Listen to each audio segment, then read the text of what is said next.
মসজিদের মিম্বর এটা হলো আমানত।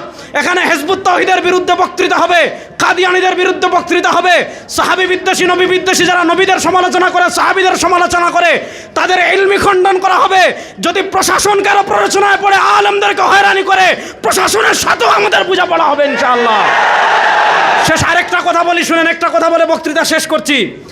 বাংলাদেশ এটা 92% মুসলমানের দেশ। এখানে পশ্চিমা বিকৃত সংস্কৃতি, ট্রান্সজেন্ডারকে জেন্ডার শব্দ দিয়ে আমদানি করার চেষ্টা আমরা দেখতে পাচ্ছি। বিএনপি সরকারকে স্পষ্ট ভাষায় বলি, আপনারা নির্বাচনের আগে মদিনা ইসলামের কথা বলেছেন। আমরা জানতে চাই, বাংলাদেশের শেখ হাসিনার আমলেও যে দুঃসাহস করা হয় নাই, 2 ট্রান্সজেন্ডার নারী যারা আগে পুরুষ ছিল, নারী পরিচয়ে বাংলাদেশে তাদের বিবাহ হয়। এই ধরনের ট্রান্সজেন্ডারের বিবাহ বাংলাদেশে আমরা আর দেখতে চাই না। আমাদের মুরব্বীরা আছেন, আমরা স্পষ্ট ভাষায় বলছি, যদি ট্রান্সজেন্ডার ফিতনাকে, সমকামিতাকে বাংলাদেশে প্রমোট করার চেষ্টা করা হয়, আমরা আমাদের সর্বোচ্চ দিয়ে এই ব্যক্তিগত ট্রান্সজেন্ডারকে প্রতিরোধ করব ইনশাআল্লাহ। আসসালামু আলাইকুম ওয়া রাহমাতুল্লাহ। তাওহীদের কিতাব খুলে খুলে আপনাদেরকে দেখাবো, বাংলাদেশে অতীতে যত উগ্রবাদী সংগঠন ছিল সবকে এক পাল্লায় তুললে এর চেয়ে ডাবল উগ্রবাদী সংগঠন হলো হিজবুত তাওহীদ। সুতরাং হিজবুত তাওহীদকে আপনার নিষিদ্ধ করতেই হবে। এই দাবির সাথে আপনারা আমাদের এই দাবি মানতেই হবে। এই দাবির ক্ষেত্রে আমরা কোনো ধরনের কারোর সাথে আপোষ করব না, 1 নম্বর কথা।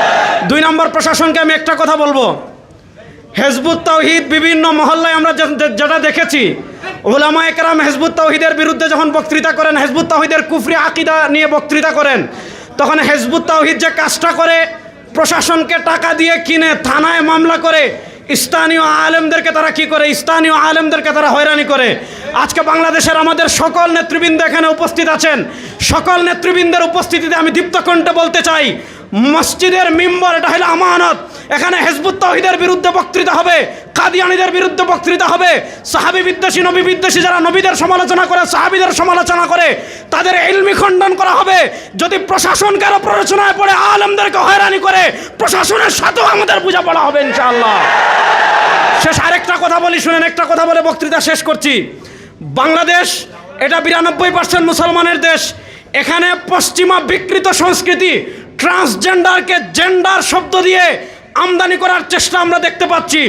বিএনপি সরকারকে স্পষ্ট ভাষায় বলি, আপনারা নির্বাচনের আগে মদিনা ইসলামের কথা বলেছেন।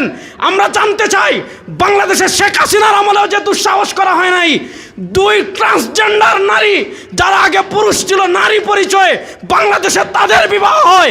এই ধরনের ট্রান্সজেন্ডারের বিবাহ বাংলাদেশে আমরা আর দেখতে চাই না। আমাদের মুরব্বীরা আছেন, আমরা স্পষ্ট ভাষায় বলছি, যদি ট্রান্সজেন্ডার ফিতনাকে, সমকামিতাকে বাংলাদেশে প্রমোট করার চেষ্টা করা হয়, আমরা আমাদের সর্বোচ্চ দিয়ে এই ব্যক্তিগত ট্রান্সজেন্ডারকে প্রতিরোধ করব ইনশাআল্লাহ। আসসালামু আলাইকুম ওয়া রাহমাতুল্লাহ।